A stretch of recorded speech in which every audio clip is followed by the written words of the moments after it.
The first witch to confess in Salem wasn't who you think she was. Her words ignited a hysteria that killed 20 people. But everything we know about her might be a lie. Salem Village, March 1692. In the cold stone room of Reverend Samuel Parris's house, an enslaved woman named Tituba lies curled on the floor. The leather strap has left welts across her back. Blood seeps through the rough fabric of her dress. Parris stands over her, breathing hard. His 9-year-old daughter Betty and his niece Abigail have been writhing in fits for weeks, screaming about invisible hands choking them. The village doctor has declared it witchcraft. The girls have named their tormentors. And one of those names is Tituba. "Confess," Parris hisses. "Tell them what they need to hear." Tituba's voice comes out as a whisper. She knows what confession means in Salem. It means you live. Silence means the rope. But what she's about to say will transform a few scattered accusations into the deadliest witch hunt in American history. 20 people will die because of the words she speaks in that room. The question is, were those words even hers? This is Chalk and Silence, where we uncover the real stories that slip through the cracks of history. We dig past the myths, the Hollywood versions, and the comfortable lies to find the uncomfortable truths. If you're ready to question what you think you know, hit subscribe. Let's begin. Who was Tituba? The court records from 1692 call her an Indian woman servant, but by the 1800s, she'd become a Negro slave in the history books. By the 1950s, Arthur Miller's play The Crucible made her a voodoo practitioner from Barbados. Each generation rewrote her identity to fit their fears. The truth? We don't know. We know Parris bought her in Barbados when she was likely a teenager. Some evidence suggests she was Arawak, captured from the coast of Venezuela and sold into slavery. Others point to her name, Tituba, possibly derived from Tetabatana, a 16th century Native American tribal name. What we do know is this: she was property. In a world where enslaved people left almost no written record, Tituba exists in history only because of what happened in that courtroom in March 1692. She cared for Parris's children. She slept near them. She was there when Betty and Abigail started their strange fits, convulsing on the floor, babbling in tongues, claiming invisible specters were pinching and choking them. And when the village demanded answers, she became the perfect scapegoat. Before the accusations, there was the Witchcake. When Betty and Abigail's fits worsened, a neighbor named Mary Sibley suggested an old English folk remedy. Mix rye meal with the girl's urine, bake it into a cake, and feed it to a dog. If the dog reacted strangely, it would confirm witchcraft was at work. Tituba and her husband, John Indian, prepared the cake. This wasn't voodoo. This wasn't Caribbean magic. This was English folk belief, suggested by an English colonist. But when Parris discovered what had happened, his rage fell entirely on Tituba. Going to the devil for help against the devil, he called it. Mary Sibley received a suspension from church communion. Tituba received the beating that would shape her confession. The irony cuts deep. The very act meant to identify the witch had created the perfect suspect.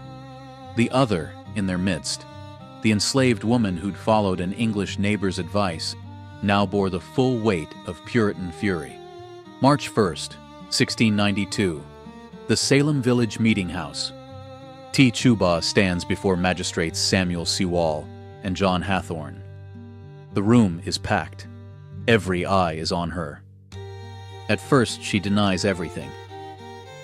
"I do not hurt Betty Parris." But the pressure mounts. The questions come faster. And then something breaks.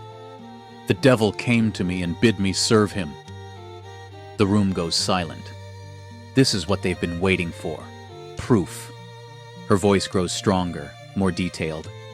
She speaks of a tall man from Boston who appeared as a dog, then a hog, of signing his book in blood, of flying through the air on poles with Sarah Good and Sarah Osborne, of animal familiars, black dogs, red rats, a yellow bird. She names names, points fingers, describes a conspiracy of witches meeting in the darkness. The magistrates lean forward, hanging on every word. Here, finally, is confirmation of their worst fears. Satan has come to Salem. But listen closely to what Tituba describes. Every detail matches European witchcraft beliefs. The Devil's Book, animal familiars, night flights. These aren't the elements of African or Caribbean traditions. They're the standard script of English witch trials. Had Parris coached her? Had she absorbed these images from years of Puritan sermons about the devil? Or was this something else entirely? Tituba's confession transforms everything. Within days, new accusations fly. Sarah Good and Sarah Osborne, the women Tituba named, are arrested. But Tituba has also claimed there are more witches, 7 others lurking in Salem's shadows. The hunt expands. Other accused women begin confessing too, echoing Tituba's imagery. The Devil's Book appears in testimony after testimony. Animal familiars multiply. The vocabulary of Salem witchcraft, first spoken by a terrified enslaved woman under threat of death, becomes the template for dozens of other confessions. By summer, the jails overflow. The trials move to a special court. The executions begin.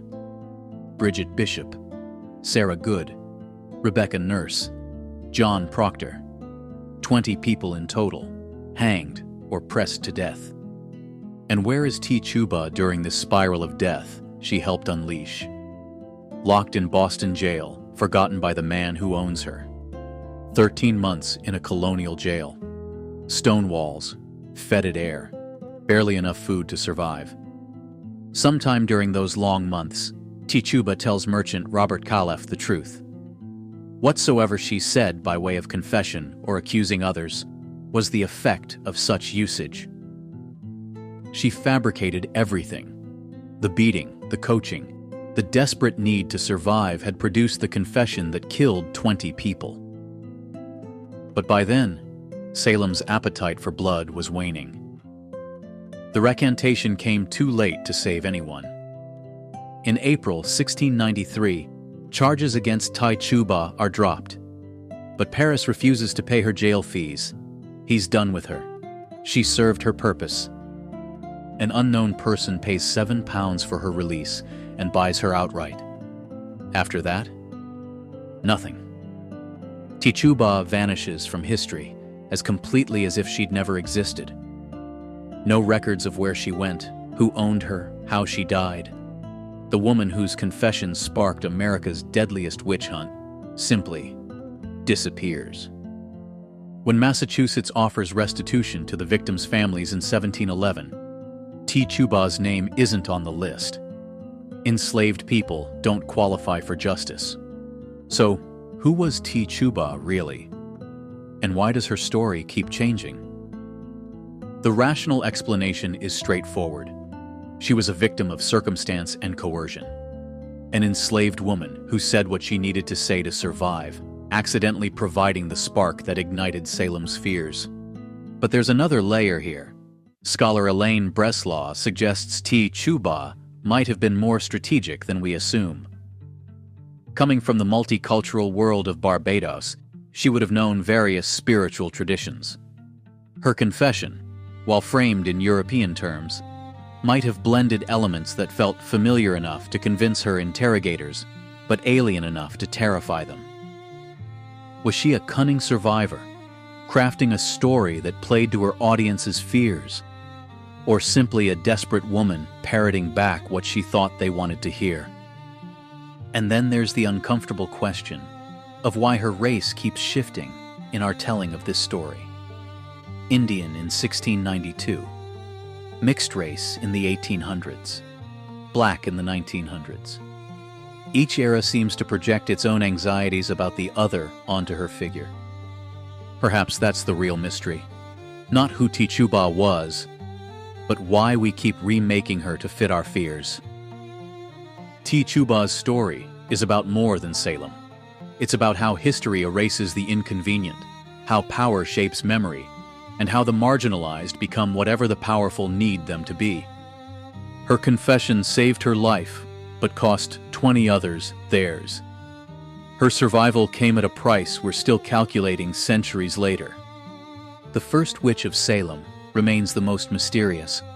A woman we'll never truly know, speaking words that echo through American history. What do you think? Was Tituba a victim, a survivor, or something more complex? Let us know in the comments. And if you want to explore more hidden histories, check out our video on the lost colony of Roanoke. Until next time, keep questioning what you think you know.